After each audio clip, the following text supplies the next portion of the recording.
Саламатсыздарбы, урматтуу көрөрмандар, быйыл да кар эрте түшүп, көмүрдүн базары кызып турган учуру биз бүгүн 1 кап жана 1 тонна көмүрдүн баасы канча болот сураштырып билгенге аракет кылабыз. Бүгүн бир нече көмүр саткан түйүндөрдү кыдырабыз, анда эмесе кеттик. Бул эски Талчок базарындагы көмүр сатуучу түйүндөрдүн бири. Бул жерде көбүнесе кара кече көмүрү сатылат. Быйыл 1 кап көмүрдүн баасы 250 сомго чыккан. Ал эми 1 тоннасы 4800–5000 сом. Эски Талчок базарында 15-тин тегерегинде көмүр сатуучу түйүндөр бар. Сатып алуучулар суук эрте түшкөндүктөн кымбат экенине карабай алуудабыз дешет. Жылына биз 150, 160, 120 алып жүрдүк. Быйыл болсо билбейм кандай катуу жыл келиптир, алы башталган жок. Кыш 250-тен берип атат. Жакшы эмес, уят балам, уят. У меня частный дом, вот пришлось купить 4 мешка угля, но это только начало, я вообще не знаю, сколько это обойдется мне.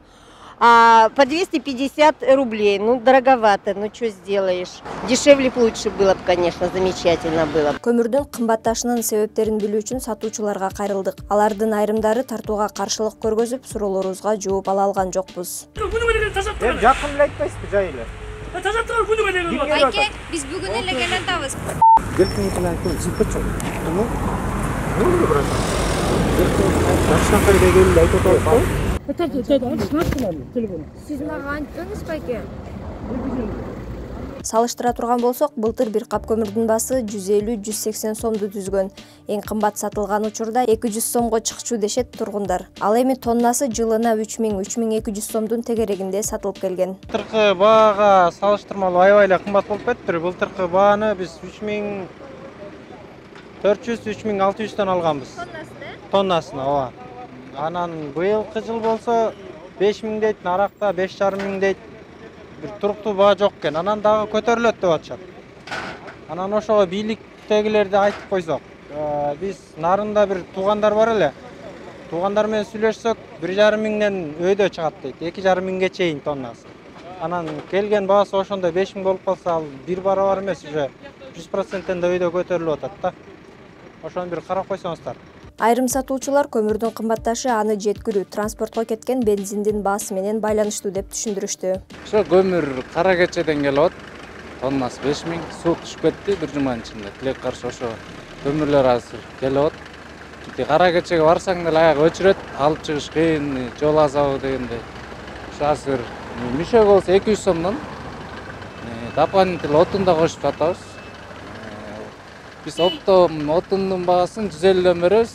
Мындай бияктагылар 200дөн сатышат да. Биз ошо оптом эми тоннасы айланганда тоннасын биз бияка алып келип беребиз. 4-7-4-8ден айланат. Алар эми мүшөктөп, мишковать этип, мишка кошулуп сатышат. Анткени эмнеге антип ичине 50 сом кошулат. Ал жерде мишковать этилет да. Жана ар бир мүшөктү мишковать этилгенде аларга да төлөп бересиң. Анан ал жерден отборныйлар салынат, өзүнчө бөлүктөр салынат, ошон үчүн 50 сом кошулат да. 1 тоннасы ошондо сиздерде 4-8. 4-8 болот. Монополияга каршы мамлекеттик комитет сентябрь айында көмүрдүн орточо баасы аймактарда айырмалана тургандыгын билдирген. Бишкекте жергиликтүү көмүрдүн баасы 4000–4100 сом болсо, Кара Жыра жана Шабыркулдун баасы 4500 сом. Ошто 2000 сомдон 6500 сомго чейин. Жалал Абадта 2500ден 6500 сомго чейин. Баткен облусунда 6500–7000 сомдун тегерегинде. Каракол шаарында 5500 сом. Ал эми Таласта 4800дөн 5800 сомго чейин.